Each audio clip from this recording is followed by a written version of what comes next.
I don't know. It may not have been called a red wave. It may be more like a red tsunami. Serious damage was done to the cause of liberty.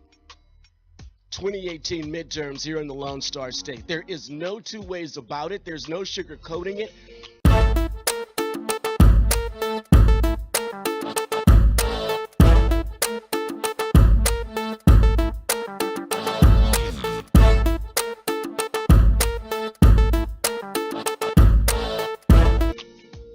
From the November 6th midterm elections, historical indeed, and should be very troubling. I'm absolute. Two things is happening for me on this election situation. First,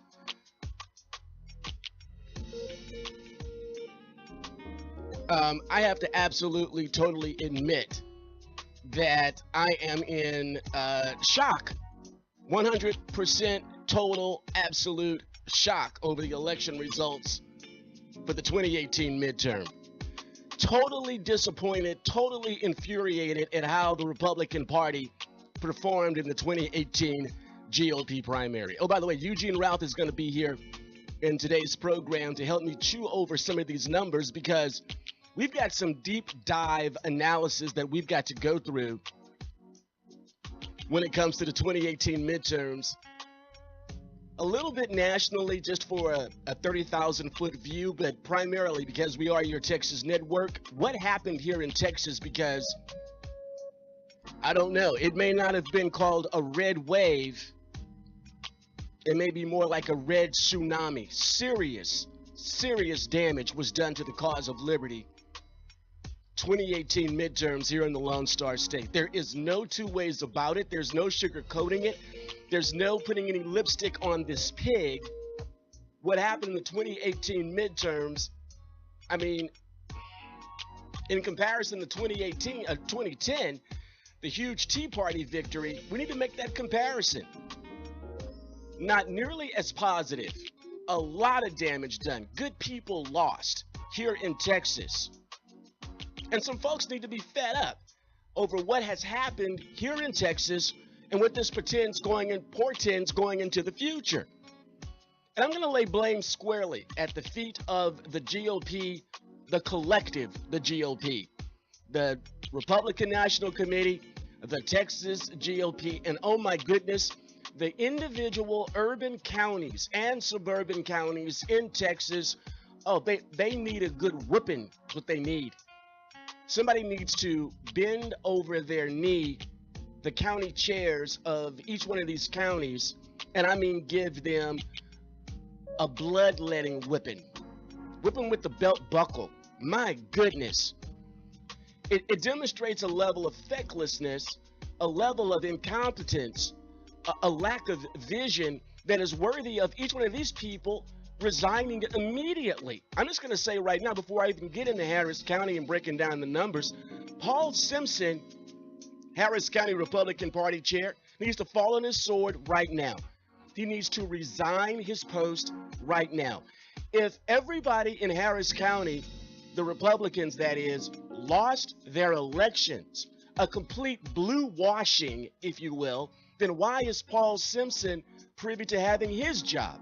I mean, when everybody lost. I mean, when even Ed Emmett loses, the county judge, possibly the most popular Republican in Harris County, when he loses after his performances on the Hurricanes, then Paul Simpson needs to lose. Here's the deal. Ed Emmett backs Paul Simpson, and Paul Simpson is totally feckless, incompetent, impotent. He needs to resign right now. Paul Simpson. We absolutely have to drill down on these numbers. Serious damage was done as far as the Pink Dome is concerned. I have no idea what to anticipate, what to expect going into the 2019 legislative session. My hands are shaking over it. What's going to happen? And it's not just that serious liberty-driven guys lost, like Rinaldi, but the rhinos lost. Even rhinos lost. County committee chairs lost. You got a speaker's race that's on the horizon for the first week or second week of January 2019 for the legislative session.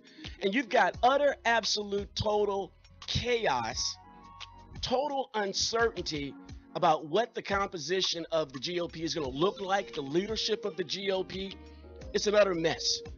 Utter mess. And my predictions were totally wrong. On a national scale, I said that the GOP would expand its margins in both chambers, both the House and the Senate. Obviously, I was wrong.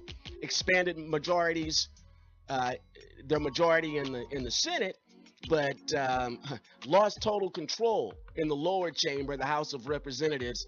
And the Wicked Witch of the West, Nancy Pelosi, is the odds-on favorite to regain the Speaker's gavel up in Washington, Devil City. Now, I don't know very much about congressional history. I'm just wondering if ever in the history of the United States, someone who has lost the speakership makes a political comeback and regains the gavel.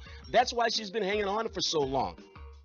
I mean, she's basically Alzheimer stricken. Nancy Pelosi can't put two sentences together. That's what she's been hanging on by her fingernails for. The day the Democrats would regain control of the House of Representatives in Washington, Devil City, and she, the Wicked Witch of the West, out of San Fran Freak Show, would regain the gavel.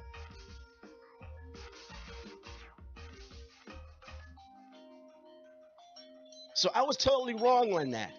And I was wrong about here in Texas, the GOP would expand its majorities. Well, basically what I believed here in Texas is that we would hold ground. The majorities would hold. I was wrong.